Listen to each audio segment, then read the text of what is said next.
Sir ಜೊತೆ ಎಲ್ಲಿಗೂ ನಮಸ್ಕಾರ.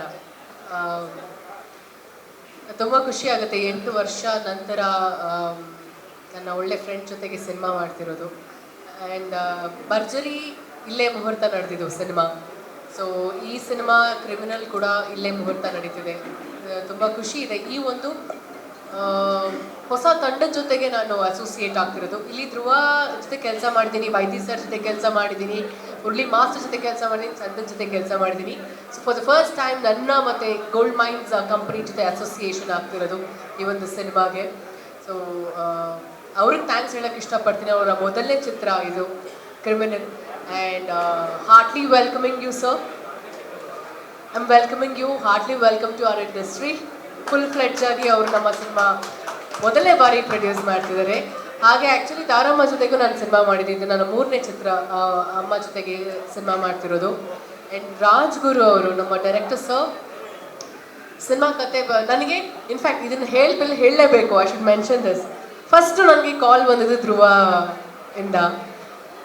ಏನು ಮಾಡ್ತಿದ್ಯಾ? ಓಕೆ, ಸಿನಿಮಾ ಮಾಡ್ತಿದ್ದೀನಿ ನಾನು, ಹೆಂಗಿದೆ ಡೇಟ್ಸು ಅಂತ ಕೇಳಿದ್ದು. ಆ್ಯಸ್ ಎ ಡೇಟ್ಸ್ ಶೂಟಿಂಗ್ ಇದೆ, ಹಿಂಗಿದೆ, ಹಾಗಿದೆ. I want you to be a part of my film, next ಮಾಡುವಂಥ ಸಿನಿಮಾ. ಯಾರು ಏನು ಯಾವ ಪ್ರೊಡಕ್ಷನ್ ಯಾವ ಡೈರೆಕ್ಟರ್ ಅಂತ ಕೇಳಿಲ್ಲ. I just said yes. ಯಾಕೆ ಅಂದರೆ ನಾನು ಕೇಳ್ಪಟ್ಟಿದ್ದೆ ನೆಕ್ಸ್ಟ್ ಕತೆ ಧ್ರುವ ಅವರು ತುಂಬ ಚೆನ್ನಾಗಿ ಸೆಲೆಕ್ಟ್ ಮಾಡ್ಕೊಂಡಿದ್ದಾರೆ. ಒಂದು cult based and real love story subject ಮಾಡ್ತಿದ್ದಾರೆ ಅಂತ. ಸೊ ತುಂಬ ಎಕ್ಸ್ಪೆರಿಮೆಂಟಲ್ ರೋಲ್ ಪ್ಲೇ ಮಾಡ್ತಿದ್ದಾರೆ ಅಂತ ಕೇಳ್ಪಟ್ಟಿದೆ. But Dhruva himself called me and when he approached me to be a part of his film, I was very happy. And I without second thought I said yes, ಮಾಡ್ತೀನಿ ಅಂತ ಹೇಳಿದ ಕೂಡಲೇ ಅವರು ರಾಜ್ಗುರು ಅವ್ರನ್ನ ನಮ್ಮ ಮನೆಗೆ ಕಳಿಸಿ ಸ್ಟೋರಿ ನರೇಷನ್ಗೆ ನನಗೆ ಹೇಳಿದರು. ಆ್ಯಂಡ್ ಡೈರೆಕ್ಟರ್ ಸರ್ ಯಾವಾಗ ಮನೆಗೆ ಬಂದು ಸ್ಟೋರಿ ಕತೆ ಹೇಳೋಕ್ಕೆ ಸ್ಟಾರ್ಟ್ ಮಾಡಿದಾಗ ಸತ್ಯವಾಗ್ಲೂ ಈ ಒಂದು ಮಾತು ಹೇಳ್ತೀನಿ. ಗೊತ್ತಿಲ್ಲ, ಈ ಕತೆ ಸಿನಿಮಾ ಪರದೆ ಮೇಲೆ ನಿಮಗೆ ನಾನು ಹೇಳಿದ ಮಾತು ಸತ್ಯ ಅಂತ ಅನಿಸುತ್ತೆ. ಫಸ್ಟ್ ಪ್ರಶ್ನೆ ಕೇಳಿದ್ದು, ಈ ಸಬ್ಜೆಕ್ಟ್ ಹೆಂಗೆ ಧ್ರುವ ಅವ್ರು ಒಪ್ಕೊಂಡ್ರು, ಈ ಪಾತ್ರ ಹೇಗೆ ಧ್ರುವ ಅವ್ರು ಒಪ್ಕೊಂಡ್ರು. ಇಮಿಡಿಯೇಟ್ಲಿ ನಾನು ಧ್ರುವಾಗೆ ಕಾಲ್ ಮಾಡಿ ಕೇಳಿದೆ, ಈ ಥರ ಸೀನ್ಸ್ ಎಲ್ಲ ಇದೆ, ನೀನು ಸತ್ಯವಾಗ್ಲೂ ಒಪ್ಕೊಂಡ್ಯಾ ಈ ಥರ ಸೀನ್ಸ್ನ ಮಾಡೋದಕ್ಕೆ, ಈ ಪಾತ್ರ ಮಾಡೋದಕ್ಕೆ ಅಂತ. For the first time I really felt ತುಂಬ ಎಕ್ಸ್ಪೆರಿಮೆಂಟಲ್ ರೋಲ್ನ ಧ್ರುವ ಟ್ರೈ ಮಾಡ್ತಿರೋದು.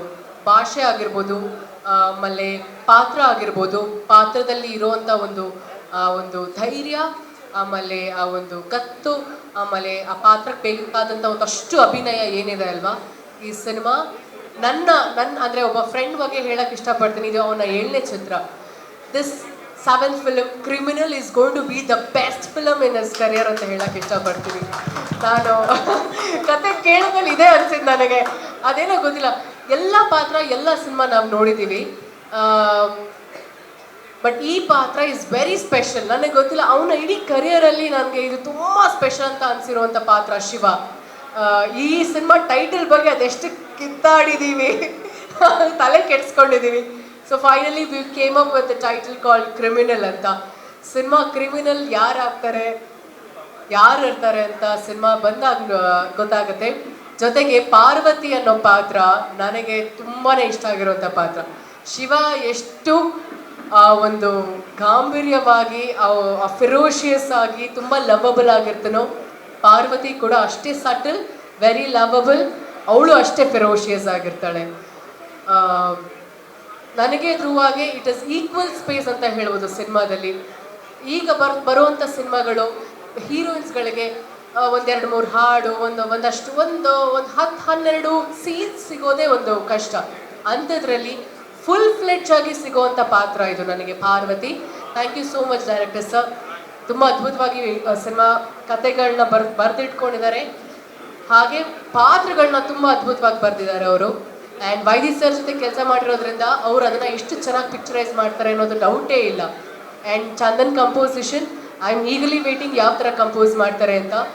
ಸೊ ನನ್ನ ಕಡೆಯಿಂದ 100% ಬೆಸ್ಟ್ ವಿಶಸ್ ಇದ್ದೇ ಇರುತ್ತೆ ನಮ್ಮ ತಂಡಕ್ಕೆ. ಸೊ ಇವತ್ತಿನ ಕಾರ್ಯಕ್ರಮದ ಬಗ್ಗೆ ಮಾತಾಡಬೇಕಾದ್ರೆ ಇದು ಈ 12-13 ವರ್ಷದಲ್ಲಿ ನನ್ನ ಕರಿಯರಲ್ಲಿ ಹೊಸದು. ಇದು ಈ ಥರ ಕಡಲೆಕಾಯಿ ಪರ್ಸಲ್ ಬಂದು ಸಿನಿಮಾ ಮುಹೂರ್ತ ಮಾಡೋದಿದೆಯಲ್ಲ ಅದು ಹೊಸ ಫೀಲ್ ಆ್ಯಂಡ್ ಡಿಫ್ರೆಂಟ್ ಎಕ್ಸ್ಪೀರಿಯನ್ಸ್. ನಾವು ಸಿನಿಮಾ ರಿಲೀಸ್ ಆದಾಗ ಇಲ್ಲ ಸಿನಿಮಾ ರಿಲೀಸ್ ಆಗೋಕ್ಕಿಂತ ಮುಂಚೆ ಜನಗಳ ಜೊತೆ ಇಂಟ್ರ್ಯಾಕ್ಷನ್ ಇರುತ್ತೆ. ಮೊದಲನೇ ಬಾರಿಗೆ ಮುಹೂರ್ತದಲ್ಲಿ ಈ ಥರ ಒಂದು ಇಂಟ್ರ್ಯಾಕ್ಷನ್ ಇರುತ್ತಲ್ಲ ಜನದ ಜೊತೆ, ಅದು ತುಂಬ ಮನಸ್ಸಿಗೆ ತುಂಬ ಖುಷಿ ಕೊಡುತ್ತೆ. ಯಾಕೆ ಅಂದರೆ ವೇದಿಕೆ ಮೇಲೆ ಬಂದಾಗ ಅವರು ನಮಗೆ ರೆಸಿಪ್ರೊಕೇಟ್ ಮಾಡ್ತಾರಲ್ಲ, ಅದು ಕೇಳಿದಾಗ ಒಂದು ಎಕ್ಸ್ಟ್ರಾ ಎನರ್ಜಿ ನನಗೆ. ಪ್ರತಿಯೊಬ್ಬ ಆರ್ಟಿಸ್ಟ್ಗೂ ಅದು ಒಂದು ಎನರ್ಜಿನೇ, ಅದು ಒಂದು ಕಿಕ್. ಅದು ನಮಗೆ ಏನೋ ಒಂದು ಸಂತೋಷ. ಕೂಗು ವಿಸಿಲ್ ಬಂದಾಗ ಹಬ್ಬ ಸದ್ಯ ಇನ್ನೂ ಬದುಕಿದ್ದೀವಿ ನಾವು ಇಂಡಸ್ಟ್ರಿಲಿ ಅಂತ ಅನ್ಸುತ್ತೆ. So thank you so much. ಈ ಒಂದು ಐಡಿಯಾನ ಲೈಕ್ ಇಂಪ್ಲಿಮೆಂಟ್ ಮಾಡಿದ್ದಕ್ಕೆ, ಅದನ್ನು ತುಂಬ ಚೆನ್ನಾಗಿ ಎಕ್ಸಿಕ್ಯೂಟ್ ಮಾಡೋದಕ್ಕೆ. And Varun is like my brother ಅಂತ ಹೇಳಲ್ಲ, ವರುಣ್ ಅಣ್ಣನೇ ಅದು. He has taken the initiative ಈ ಒಂದು ಈವೆಂಟ್ನ ಆರ್ಗನೈಸ್ ಮಾಡಿರುವಂಥದ್ದು. ನಮ್ಮ ತಂಡ ತುಂಬ ಅದ್ಭುತವಾಗಿ ಪ್ಲ್ಯಾನ್ ಮಾಡಿರುವಂಥದ್ದು. And all the bodyguards, thank you so much. Police ಡಿಪಾರ್ಟ್ಮೆಂಟ್ಗೆ ಥ್ಯಾಂಕ್ಸ್ ಹೇಳೋಕ್ಕೆ ಇಷ್ಟಪಡ್ತೀನಿ. ಮೀಡಿಯಾ ಮಾಧ್ಯಮದವ್ರಿಗೆ ತುಂಬ ತಾಳ್ಮೆಯಿಂದ ನೀವಿದ್ದು, ಯಾವುದೇ ಥರ ಗಲಿಬಿಲಿ ಆದಾಗ್ಲೂ ಸ್ವಲ್ಪ ತಾಳ್ಮೆ ತೊಗೊಂಡು ನೀವು ಇಲ್ಲಿರೋದಕ್ಕೆ my sincere thanks to all of you. ಇನ್ಯಾರಾದರೂ ಬಿಟ್ಟಿದ್ರೆ ಕ್ಷಮಿಸಿ. ಆ್ಯಂಡ್ ಅಭಿಮಾನಿಗಳಿಗೆ forever we have to thank. ನಮ್ಮ ಉಸಿರಿರೋವರೆಗೂ ಥ್ಯಾಂಕ್ಸ್ ಹೇಳ್ತಾನೆ ಇರಬೇಕಾಗುತ್ತೆ ನಮಗೆ. Thank you so much. ಗಣೇಶನ ಆಶೀರ್ವಾದ, ರಾಘವೇಂದ್ರ ಸ್ವಾಮಿಗಳ ಆಶೀರ್ವಾದ ನಮ್ಮ ಎಲ್ಲರ ಮೇಲೆ ಇರಲಿ ಅಂತ ಹೇಳಕ್ಕೆ ಇಷ್ಟಪಡ್ತೀನಿ. Thank you so much.